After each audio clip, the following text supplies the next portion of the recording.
Olá, seja bem-vindo ao Sala do Kaizen. Me chamo Daniel Nunes e hoje eu vou falar sobre o diagrama de Pareto. Antes, convido você a fazer parte aqui do canal e dar um like nesse vídeo caso você goste dos materiais que eu aqui crio e publico, que isso é um feedback para mim. Você também encontra o Sala do Kaizen lá no Instagram e no Telegram. No Telegram eu disponibilizo alguns materiais que eu uso nos vídeos, inclusive a planilha que eu vou mostrar hoje, eu vou estar disponibilizando lá no Telegram. Bom, diagrama de Pareto, né? A maioria das perdas são explicadas por poucas causas. E a gente identificar quais são essas poucas causas que geram as maiores perdas é fundamental para a nossa produtividade e resultado no dia a dia. Mas como priorizar ou saber quais são as principais perdas que eu preciso tratar? Eu preciso tratar primeiro.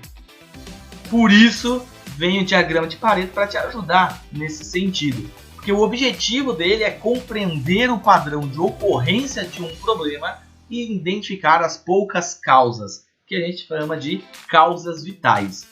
Mas vamos entender um pouquinho da origem desse nome, né? Existia um cara que era um economista italiano chamado Vilfredo Pareto, onde ele fez um estudo de distribuição de renda e verificou que poucas pessoas detinham a maior parte da renda, enquanto muitas pessoas tinham a menor parte da renda. Ele fez esse estudo muito tempo atrás. E anos à frente, um cara chamado Joseph Moses Juran, caso a pronúncia esteja errada, peço desculpa, podem me corrigir aí nos comentários. Todo mundo conhece esse cara, é um guru da qualidade.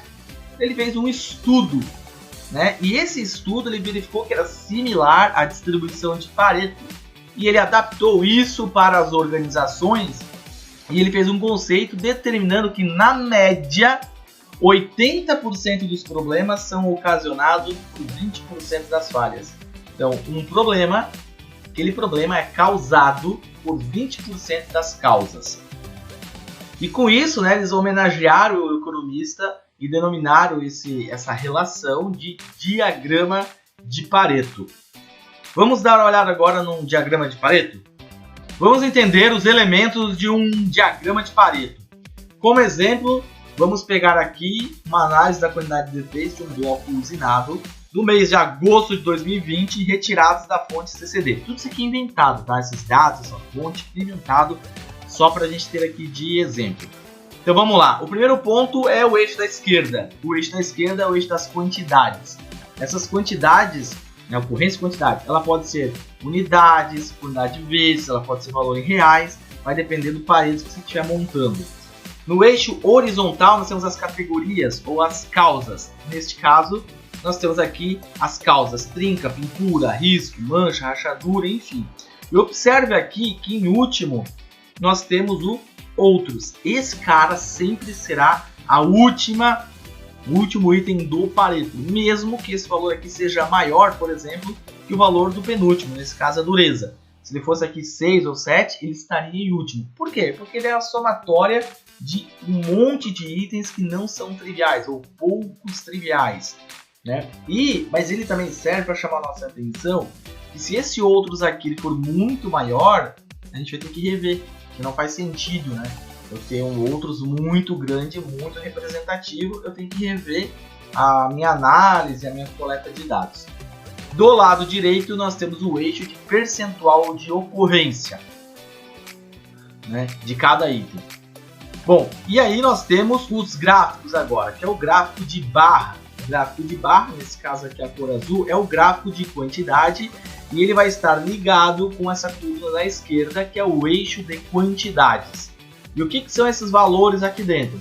É a quantidade de defeitos que ocorreram por esta causa neste período aqui. Então, olhando aqui, nós tivemos 100 defeitos por trinca no mês de agosto, 75 defeitos de pintura, 60 defeitos de risco, 19 defeitos com mancha, 8 defeitos com rachadura e assim sucessivamente. Então, este gráfico está ligado a este eixo aqui. E nós temos esta linha, este gráfico em linha em laranja, que é o gráfico de percentual de ocorrência acumulada, ou seja, ele pega a quantidade e diz percentualmente quanto que esse defeito representa da quantidade total de defeitos no período, tá? E ele é o acumulado. Vamos tentar entender aqui. Por exemplo, trinca,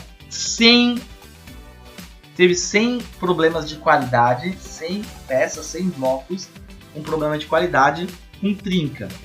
Isso representa 33,3% do total de defeitos que ocorreram no mês de agosto com o bloco usinado. A pintura foram 75 defeitos. Mas no acumulado, se você considerar 100 defeitos por trinca mais 75 defeitos de pintura, esses dois juntos, trinca e pintura, representam 58,3% do total de defeitos de qualidade no bloco usinado no mês de agosto. Se a gente pegar os defeitos de trinca, pintura e riscos, que é 100 mais 75 mais 60, eles representam juntos, esses três itens representam 78,3% de todos os defeitos que aconteceram no bloco usinado no mês de agosto. E assim sucessivamente.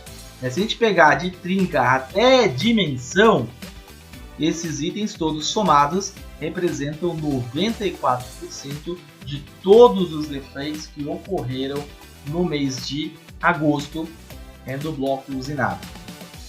Deu para entender aqui? Ficou claro como é que faz a leitura? Quais são os elementos do gráfico de Pareto? Bom, e agora a interpretação deste gráfico de Pareto, né? Então, se a gente olhar aqui, então nós temos já todos os elementos ali construídos, a gente observa que esses três primeiros itens, trinca, pintura e risco, representam 78,3% de todos os defeitos que ocorreram no mês de agosto. Então isso está me dizendo que eu preciso tratar esses três temas. E eu tratando os três temas, eu vou ter um resultado, um impacto em qualidade do bloco usinado significativo, né? E se a gente for ver, são três elementos de 9, né?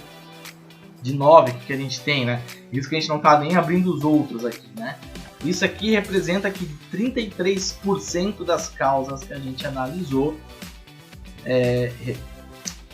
33% das causas representam 78% de todos os defeitos de qualidade no bloco usinado. Então aqui eu vou lá e tenho agora estudar o que está acontecendo nesses três itens aqui. Ficou claro? Agora eu vou mostrar no Excel como montar este gráfico aqui. Vamos lá? Bom, vamos ver então como é que a gente monta um gráfico de Pareto no Excel. Então eu fiz uma cópia aqui já da tabelinha do lado, mas o primeiro passo que a gente tem que fazer é construir esta tabela aqui. E essa tabela com essas 5 colunas. A primeira coluna é o parâmetro ou a causa, então eu já copiei lá o que estava lá, né? Trinca, pintura, risco, mancha, cor, dureza e outros. Uma coluna de frequência de quantidades, quantas ocorrências a gente teve nesse período de cada parâmetro, de cada causa. Uma coluna de frequência relativa, para a gente fazer o percentual, uma coluna de frequência acumulada e uma coluna de frequência relativa acumulada. Então vamos lá. Então já tem essas duas primeiras colunas preenchidas. Você preencheu com os dados, ou pegou do sistema. E a frequência relativa, né? Então a gente vai pegar esse cara aqui e dividir pelo total de ocorrências, para a gente saber o percentual aqui. Então vamos bloquear essa célula B2 aqui. E puxar para baixo para a gente ter aqui a frequência relativa de cada item aqui. Frequência relativa, né, de cada item. Vou fazer a soma aqui. Tem que dar 100%, né? Então a frequência relativa de cada item em relação ao total, e esta soma aqui tem que dar o 100%. Agora a gente vai fazer a frequência acumulada. Então o que é a frequência acumulada? Somando elas aqui. Então a primeira é igual aqui, ela com ela. A segunda vai ser o valor dela mais o valor de cima. E assim sucessivamente. A última célula tem que dar igual a esse valor aqui do total de frequência. Ele deu 300. E nós podemos deixar um risquinho. E a frequência agora relativa acumulada nós pegamos o valor de frequência acumulada de quantidade e nós dividimos pela frequência, pela quantidade total de defeitos. Vamos também travar a célula B2 aqui, para a gente poder só arrastar para baixo. Só arrastar para baixo aqui e a gente tem aqui as frequências acumuladas. E para a gente saber se deu certo, essa última linha aqui tem que fechar 100%. Tá? Aí nós temos a frequência relativa acumulada. Feito isso, nós vamos montar este gráfico. Então, para montar este gráfico, a gente seleciona o parâmetro a causa, sem o total, mais a sua quantidade, frequência de quantidade, mais a coluna de frequência relativa, que você pode selecionar apertando o Ctrl. Você vai inserir e aí a gente vai inserir um gráfico. Tá? Vamos inserir um gráfico de barras normal aqui. Tá? Beleza, inserimos este gráfico aqui.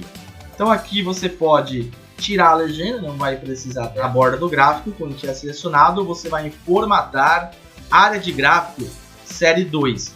Ele vai selecionar o laranjinha ali. Você está vendo aqui, ó, que tem o gráfico, só para explicar, né? Tem um gráfico de barras azul e tem um laranjinha bem pequeno ali. Então para você selecionar ele, você seleciona o gráfico, formatar, série 2. Então ele vai pegar ali o gráfico laranja. E aí você clica com o botão direito, alterar tipo gráfico de série. Então tu vai na série 2 e vai colocar aqui linha. Essa aqui, essa linha crescente com bolinha. E vai dar um OK, tá? E aí você clica nela de novo e vai botar aqui, ó, eixo secundário. Então, só para você entender, você clicou daí na linha, veio aqui, vamos lá de novo, né? Você clicou na linha, tá? Você clicou aqui na linha, formatar série de dados, eixo secundário, tá? Bom, estamos quase pronto com o nosso gráfico de Pareto, né? Então tu vê que ele parte aqui do meio, tem a coluna da esquerda de quantidade, tem a coluna da direita de percentual. Mas eu quero trazer esta linha aqui para cima, tá? O primeiro ponto aqui, é este gráfico da direita, o eixo aqui, a quantidade máxima tem que ser igual a esse valor máximo de frequência aqui. Então a gente vem aqui, clica no eixo, botão direito, formatar eixo. Aqui no mínimo tá 0, então ele começa em 0 e eu quero que ele vá lá no máximo em 300. Então onde está máximo aqui, eu coloco 300. Beleza? E aqui no lado direito, no eixo da direita, também clico no eixo com o botão esquerdo, agora botão direito, formatar eixo. Você veja que o valor mínimo está em 0 e o valor máximo está 1,2, que é 120%. Mas eu quero o valor máximo de 100%. Então venho no máximo e coloco 1 para dar 100%. Veja que agora este gráfico aqui, ele começa aqui na bordinha de cima do gráfico de barras. Bom, e o que eu gosto também de fazer ainda aqui, né, para deixar agora um banho de loja nesse gráfico aqui. Eu gosto de clicar nesse gráfico de barras e vir largura do espaçamento e diminuir esse percentual aqui, para deixar ele mais gordinho, tá? E aqui do lado direito, tá vendo que esse percentual aqui está indo de 10 em 10. Para não ficar tão denso assim, eu gosto de colocar aqui em unidades principal, botar em 20 em 20%, tá? E aí você começa a fazer um banhozinho nele aqui, né, para deixar ele mais bonitinho, deixar as letrinhas não em diagonal, deixar ela retinha. E eu gosto de fazer mais algumas coisas aqui, ó. Eu clico na linha, vou em formatar e eu coloco, designer, e eu coloco aqui rótulos de dados. Rótulos de dados acima, para aparecer o valor em cada pontinho aqui, ó, para conseguir observar. E a mesma coisa eu clico aqui no gráfico de barras, vou em designer, vou aqui em dados e coloco na extremidade interna, para mim ter esta visão de quantidade. Não consigo ver aqui quantidade e percentual. Quantidade, percentual, quantidade e percentual. Também gosto de tirar, agora dando outras dicas aqui, né? Pega a borda aqui sem linha, eu gosto de tirar essa linha de fora de borda. E um ponto importante aqui, eu dou uma diminuída, dou uma subidinha aqui para poder botar o título, tá? Você também pode até tirar essas linhas do grade se você quiser, tá? Importante do título, né? Então você vem aqui escrever, por exemplo, análise de defeitos, análise de quantidade de defeitos, vamos supor, né? Bloco usinado. Vamos supor que é esse a tua análise aqui, né? Análise da quantidade de defeitos do bloco usinado. Sempre que você for fazer um gráfico, você colocar qual é o período de coleta, aí você sempre coloca um pouquinho com uma letra menor embaixo, né? Coloca um 10 aqui. Por exemplo, agosto 2020, ou de 10 de agosto, vamos botar aqui, por exemplo, né? Vamos supor que seja 10/8 até 30/8 de 2020. Vamos supor que 2020. E também é importante, né, você colocar 10/8 de 2020 e você colocar aqui qual foi a fonte que você pegou essa informação. E é sempre importante também você colocar a fonte. A fonte foi coleta de dados no game, sei lá. Então é importante que você tenha essa são algumas dicas, que a pessoa que vai ler essa informação, ela tenha toda essa informação para saber período, fonte, como que você analisou. Bom, bem facinho, bem bacana, fica bem caprichado e bem limpo aí o seu gráfico de Pareto. Beleza, pessoal? Valeu, espero que tenham gostado aí. Valeu, tchau! E lembrando, né, que este arquivo vai estar lá no Telegram. Valeu!